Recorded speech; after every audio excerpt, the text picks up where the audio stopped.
The drama surrounding the Cleveland Browns and Shedeur Sanders is spiraling into something much larger than football. What started as a single, baffling comment on live television quickly evolved into a full-blown quarterback controversy that has captivated the NFL world. It was Dan Orlovski, ESPN's resident film analyst, who sat in his chair with conviction and uttered the line that ignited the firestorm. Gabriel, in his NFL debut, looked better on film than Shedeur Sanders. Those words sent shockwaves through fans, players, and media alike, not because they were bold, but because they were absurd. Anyone with functioning eyes could see Gabriel's first outing was disastrous. A pick six on his first possession, a costly fumble in scoring position, a collapse in pocket presence that saw him jittery, panicked, and reverting to reckless hero ball.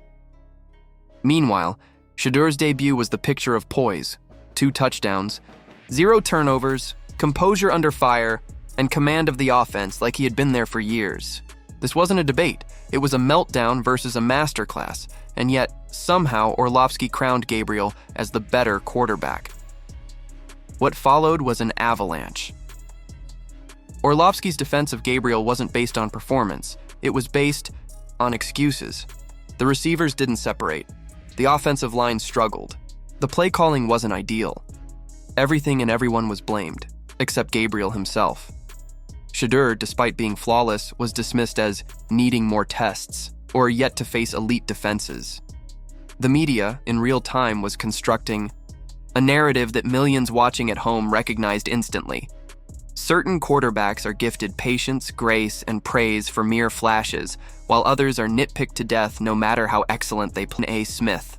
The very next morning on First Take, he pounded the desk with the kind of conviction only he can summon and declared he would not stand by while failure was romanticized as potential and excellence dismissed as unproven.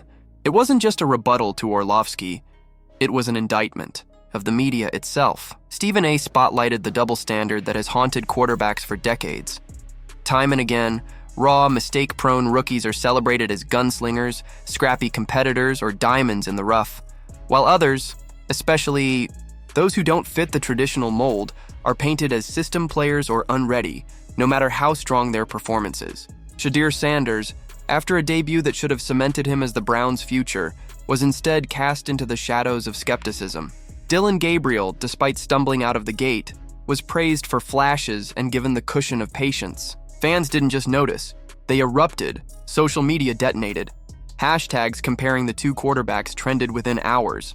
Clips of Shedeur's precision passes were spliced next to Gabriel's blunders. Memes mocked Orlovski not just for his take, but for what it represented: the blind spot of sports media.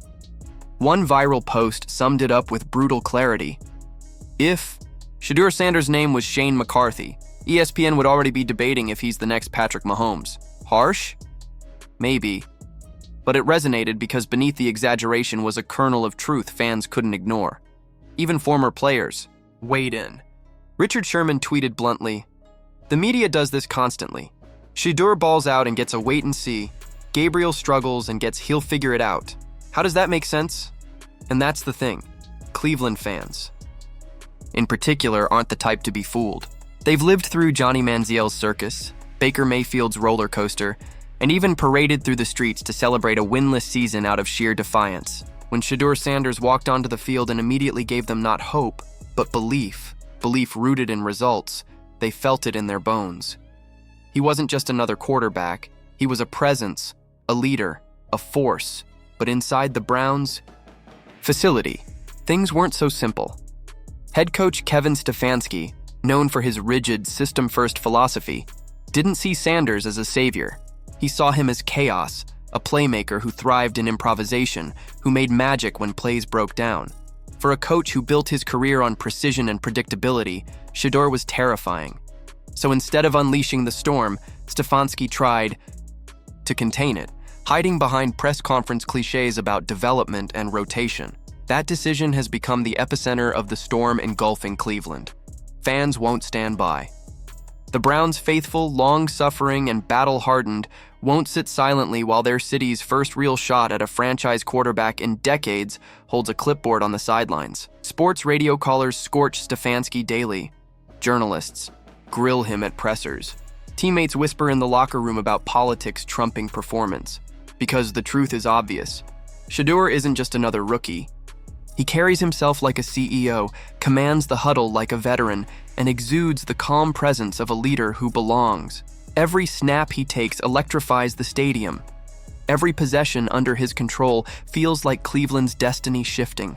And yet, the man who should be guiding the team forward clings to the past, hiding behind loyalty and structure. The stakes couldn't be higher.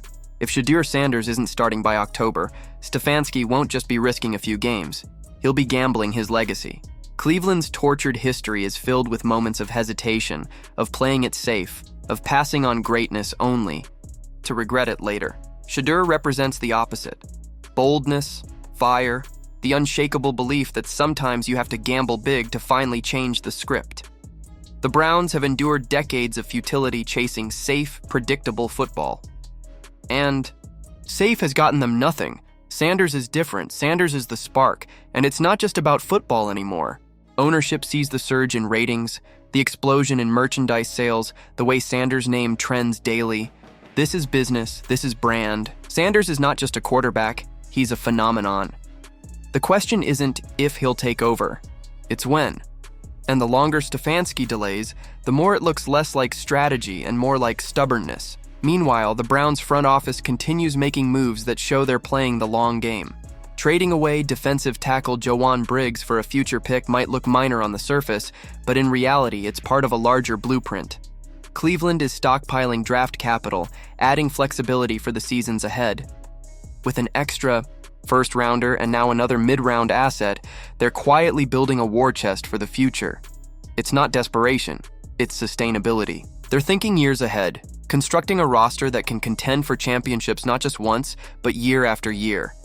But that long-term vision will mean nothing if they fumble the present.